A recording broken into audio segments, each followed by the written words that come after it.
pabata ng pabata ang nagkakasakit po sa bato.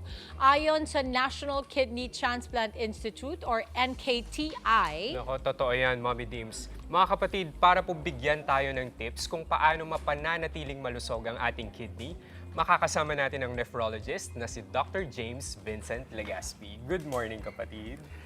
Good morning po, Ma'am Good Dimples. morning. Good morning, Dr. Richard. Doc, ano ba dapat? Is it the Vincent or is it the James? Ano bang gusto mong tawag I sa'yo? prefer James po. James, James. okay. So, Doc James. Doc, simulan na natin dahil alam ko maraming salamat for waking up this early. Galing ka pa ng Bulacan, ano? Yes po. O, batiin natin yung mga kapatid natin na taga Bulacan. Hello Oo. po. Okay, Doc, simulan na natin. Ano ang pangunahing papel ba ng kidney sa ating katawan? So ang kidney po, napakarami pong functions or trabaho. Unang-una po, ito po ay nagsisilbing filter ng ating dugo para po malinis ang mga basura or waste or byproduct of metabolism. It also involves sa pag-regulate po ng ating blood pressure. Yung kidney, meron din po siyang hormonal function sa tumutulong na mag-produce ng vitamin D at ng erythropoietin. Napakarami palang function ng ating kidney. Yes. Kaya napaka-importante, alagaan talaga natin yung ating kidney. Ito naman, Doc, para po sa kaalaman ng ating mga kapatid, ano-ano nga po ba, Doc, yung mga karaniwang sanhi ng pagkakaroon ng sakit sa kidney o sa bato? Sa pinakamataas po talagang dahilan ay ang diabetes at hypertension. So, meron din po naman pamamaga or pagkasira ng filter or salaan, yung tinatawag na glomerulonephritis.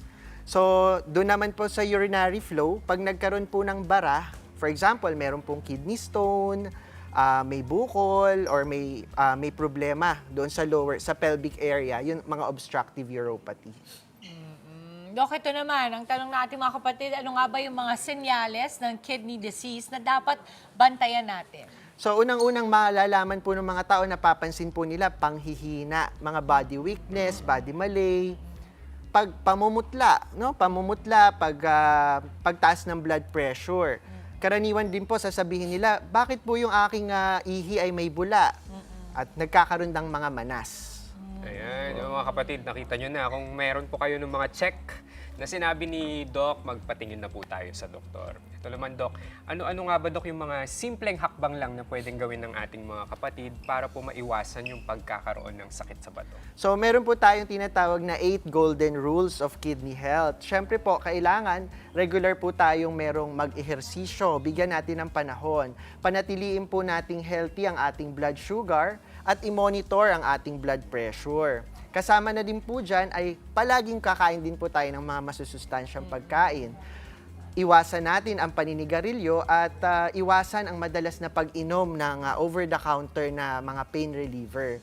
At overall, ipasuri po natin ang ating kidney regularly. Oo, maraming salamat, Doc James. Kasi also we were talking about this, I think earlier this year, na yung pagkakaroon ng kidney disease ay bumabata na ng bumabata. Yes, yung mga ang nagdadialysis. tala ngayon, ano? Yes. Oo. Yes. Kaya it's so important na tutukan po natin ito. Ngayon, wala na. Dati kasi, ay bata pa ako, di pa ako magkakaroon yan. Hindi na pasok yung ganitong pananalita. Ano, Doc? Yes po, Do. Yes po. Oo, Doc, maraming salamat, Dr. James.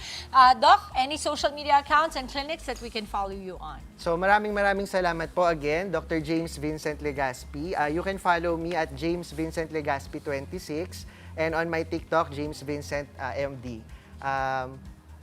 Ipapromote ko rin po, nakiklinik po ako dyan po sa mga, sa ACE, Baliwag, sa Johnny Villanueva General Hospital, sa Our Lady of Mercy. Thank you po. Ayun, doon natin makikita si Doc James. Maraming salamat, Dr. James Vincent Legaspi, and of course, our very own Dr. Richard Gadiaza. Thank you po. Thank you very much po. Thank you, Doc. Mga kapatid, Dimples Romana po, maging maalam at may pakialam sa mga napapanahong issue at headlines. Mag-follow na po at subscribe na sa social media pages ng News 5.